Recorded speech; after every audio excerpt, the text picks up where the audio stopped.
Fala pessoal, tudo bem com todos? Eu sou o Gustavo novamente e a gente hoje vai dar continuidade à história do Brasil, a Frente B. Na aula passada a gente tinha falado sobre o primeiro reinado, hoje a gente vai falar justamente do período entre o primeiro reinado e o segundo reinado. É o período que o Brasil ficou sem um representante direto da monarquia e foi governado justamente por regentes. Então, quando se pergunta o que foi o presidencial, foi justamente isso, foi o período compreendido entre a abdicação de Pedro I, nós já sabemos já os motivos, e o golpe da maioridade, golpe este financiado principalmente pelas elites brasileiras. Para vocês relembrarem aqui, vamos lembrar um pouquinho da abdicação de Pedro I. Pedro I, quando ele abdica do poder, ele abdica por inúmeros fatores. Dentre os mais importantes foram os fatores internos, os conflitos sociais, os conflitos relacionados à Confederação do Equador e também a questão da Cisplatina, e também questões econômicas, já que o Brasil tinha passado por grande crise econômica ocasionada principalmente pela independência e também pela fuga das divisas por causa da ida de Dom João VI para Portugal e, consequentemente, a quebra do Banco do Brasil. E também fatores externos, como, por exemplo, a morte de Dom João VI em 1826, que levou à briga, a briga pelo trono português. Esses são os fatores que levaram ao período regencial.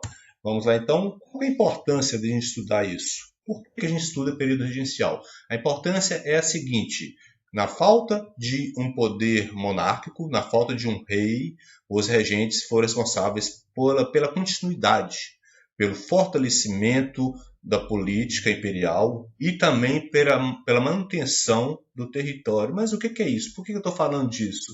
Vamos pegar, por exemplo, a América Espanhola.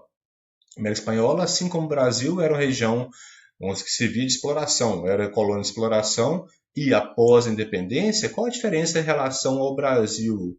A América Espanhola, pelo fato de não ter vindo família real espanhola para cá, ela ficou totalmente o quê? Desmembrada. As diferentes regiões se tornaram nações independentes que tinham apenas uma coisa em comum: a língua, porque culturalmente era diferente, politicamente era diferente, e diferente de todas essas nações, o Brasil continuou o quê? Continuou agroexportador, latifundiário, governado por português. E por causa dos regentes, o Brasil ele vai deixar de ser governado por um português legítimo.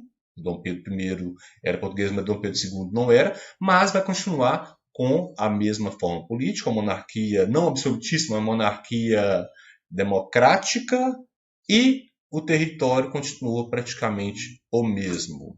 Após a abdicação de Pedro I, deputados e senadores da corte resolveram buscar uma solução para a crise política. De acordo com a Constituição de 24, a primeira Constituição brasileira, no seu artigo 122, durante a sua minoridade, o império será governado por uma regência, a qual pertencerá ao parente mais chegado do imperador. Ou seja, se Dom Pedro II não tivesse 18 anos, o governo deveria estar na mão de um irmão com mais de 25 anos. Isso não existia. Segundo ponto, no artigo 123, se o imperador não tivesse parente algum que reúna essas qualidades, será o império governado por uma regência permanente nomeada pela Assembleia Geral. Então, por causa da idade de Dom Pedro II e também de seus irmãos, o Brasil começou o período regencial. E esse período regencial, para a gente tentar entender ele, a gente tem que entender como que estava a política naquele momento, quais eram os partidos políticos que disputavam poder e como que esses partidos, o que esses partidos queriam. No início do período regencial, 3 grupos políticos disputavam poder. O antigo Partido Brasileiro se dividia em 2. De um lado estava o Partido Liberal Moderador, de outro, o Partido Liberal Exaltado. E o antigo Partido Português se tornou o Partido Restaurador.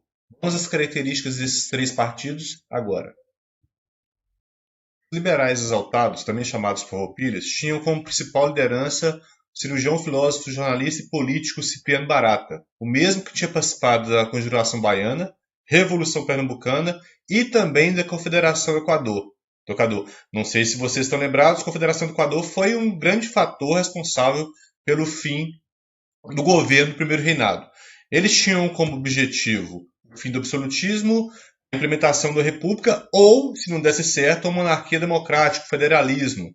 Eles queriam, então, mais participação política para as províncias, que no caso são os estados de hoje. Do outro lado estavam os liberais moderados, também chamados chimangos, basicamente representantes das elites agroexportadoras, aristocracia rural do Rio de Janeiro, Minas Gerais e São Paulo. Estes, por serem já da elite, eles não tinham grande interesse em mudanças, queriam apenas algumas reformas constitucionais na Constituição de 1824. Por último, restauradores ou caramurus eram os portugueses, representados por comerciantes, burocratas e altas patentes militares. Tinha como liderança José Bonifácio de Andrada, o antigo tutor de Pedro II. Eles, logicamente, queriam a volta de Pedro I. Aproveitando que estamos falando de política, só complementar aqui a relação dos partidos políticos da época. Em 1834, Dom Pedro I morreu em Portugal. Então não existia mais por que ter o Partido Restaurador. Então houve união entre os antigos restauradores junto com moderadores, e esse partido, esses dois, se tornaram o Partido Regressista. E já os exaltados, os que queriam grandes mudanças, tornaram-se progressistas, liderados por Feijó, que vai ser, daqui a pouco a gente vai mostrar, vai ser um dos regentes, da regente Una. O período regencial é dividido em 4 momentos distintos. Os 3 primeiros, momentos esses extremamente progressistas, ou seja, liberal. 4º momento, regressista. Fator este, inclusive, que foi responsável pelo fim do próprio período regencial. Dentre os momentos, podemos enumerar. O primeiro, regência trina provisória. Regência é essa formada por 3 pessoas de maneira provisória que tinham como objetivo criar novas eleições. Segundo momento, regência trina permanente. Terceiro momento, regência una, de Padre Feijó, já citado no slide no momento anterior. E última fase, regência una de Araújo Lima, totalmente regressista, totalmente contrário a tudo que estava acontecendo no mundo. Nós sabemos que neste ano, 1837, 1840, estavam ocorrendo revoluções liberais em toda parte da Europa e, consequentemente, isso influenciava nas decisões políticas brasileiras. Começando aqui, então, a regência trina provisória, uma coisa que fizeram para tentar acalmar os ânimos do Brasil foi justamente a escolha dos próprios nomes. Né? Temos aqui 3 nomes que escolheram um homem chamado Francisco de Lima, um homem do Exército, um homem extremamente conservador e um Nicolau Pereira, que era liberal. Então, quando você reúne 3 pessoas de grupos diferenciados, você consegue agregar mais as pessoas.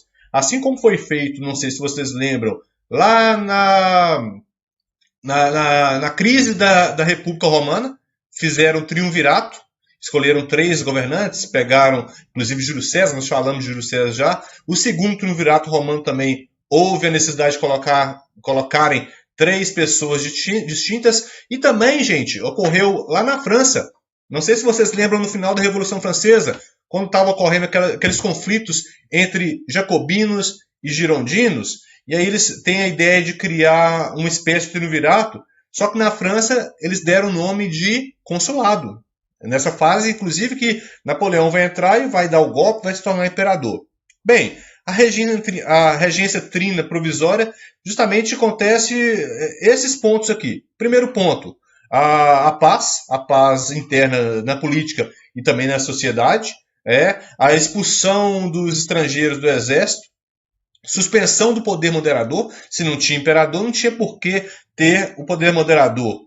Proibição de novos impostos e também a eleição da regência permanente, que era caracterizada por 3 pessoas e, assim como na regência trina provisória, 3 representantes diferenciados. A velha elite representava a velha elite norte-nordeste. O outro, a nova elite do sul-sudeste. E, dando continuidade à participação dos militares, continuava Francisco de Lima e Silva como regente. Um fator importante, 2 fatores importantes da regência trina permanente que a gente tem que dar uma certa relevância, uma importância. Primeiro fator é a criação da Guarda Nacional. Eu vou até falar mais sobre Guarda Nacional porque é um assunto que costuma cair bastante nos vestibulares de Enem. 1831 até 1840, a fase regencial, foi um momento brasileiro que se teve grande concentração de lutas de emancipação. O Brasil não tinha um rei, não tinha um governo forte, então foi o momento que mais explodiram revoltas em toda a região brasileira, em todas as regiões do Brasil. Naquele momento, a maioria das revoltas tinha como objetivo melhoria econômica, melhoria social. E acontece que quem que era mandado para combater essas revoltas? Justamente o exército. Mas chegava lá o exército, quando ele descobria os motivos daquela revolta, ele percebia, os membros do exército percebiam que o que aquelas pessoas lutavam eram também as mesmas coisas que o exército também deveria lutar.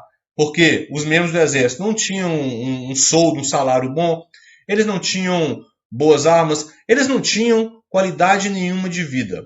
Então, em muitas ocasiões, os próprios soldados do exército se uniam aos revoltosos. Então, para contornar essa situação, foi criada, a mando do ministro de Justiça, Padre Feijó, o ministro de Justiça da Regência Trina Permanente, foi criado a tal da Guarda Nacional, que é basicamente o seguinte: os políticos chegavam nas regiões, buscavam lideranças locais, geralmente fazendeiros, e falavam com os fazendeiros o seguinte, faziam uma proposta: você quer se tornar coronel aqui nessa região? Ah, mas o que é o seu coronel? Não, o coronel é o cara que vai ser o representante da elite aqui, vai ser responsável por organizar militarmente a segurança, vai ser responsável por organizar a política, vai ser responsável também por organizar as próprias eleições. Daí vem aquela expressão voto de cabresto,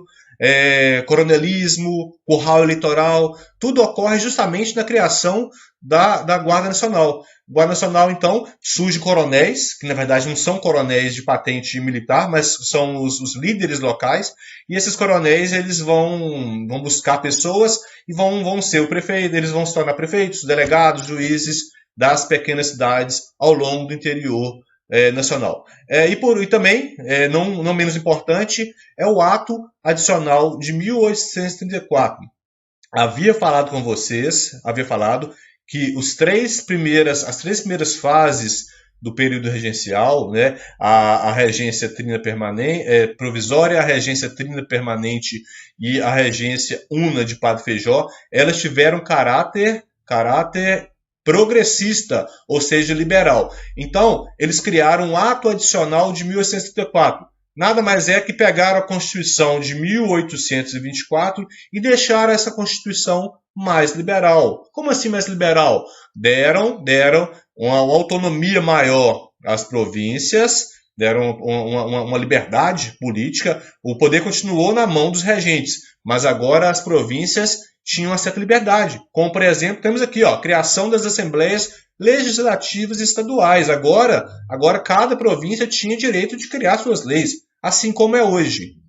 Além disso, modificaram o sistema da regência. A regência agora vai deixar de ser trina, de 3 pessoas, e agora vão ter eleições para se criar uma regência una. E essa primeira eleição, nessa primeira eleição para a regência una, quem foi escolhido foi o antigo ministro de Justiça, o próprio Padre Feijó, o criador da Guarda Nacional. E ele, diferente do momento político, o bom momento político que ele viveu na época que era ministro, agora na regência una, ele já estava um pouco mais velho, já estava um pouco doente, então não repetiu, o governo dele não se repetiu da maneira agradável, né? Tá aqui, como ministro da Justiça na regência permanente, era conhecido por sua violência. Como governante, se revelou um péssimo político e administrador. Não conseguiu derrotar as revoltas do seu governo, farroupilha e cabanagem, e aí não tinha outra opção. Ele, em 1837, ele pede para sair e entra o Araújo Lima, que é o governante, eu falei com vocês, que é extremamente regressista. Como já falado, então, a última regência, que vai de 37 até 40, é marcado por um total volta. Ele cancela praticamente todas as melhorias liberais do ato adicional de 1834, e aí esse ato que ele fez vai fazer com que aqueles políticos que tinham ideias iluministas, todos aqueles políticos que tinham ambições políticas no Brasil, eles começam a buscar soluções para sair, né, dessa regressão política nacional. E aí, juntando todos esses fatores, além de todos os conflitos sociais, a gente vai ver daqui no próximo slide todos os conflitos sociais que ocorreram nessa época, juntou tudo isso, mais o medo do Brasil voltar a ser uma monarquia absolutista hereditária, esses conflitos todos, vai levar ao golpe da maioridade. Espero que tenham entendido. Daqui a pouco tem mais uma videoaula para vocês, falando justamente do golpe da maioridade e das revoltas e também do Segundo Reinado. Bom final de semana para vocês. Até mais, um abraço.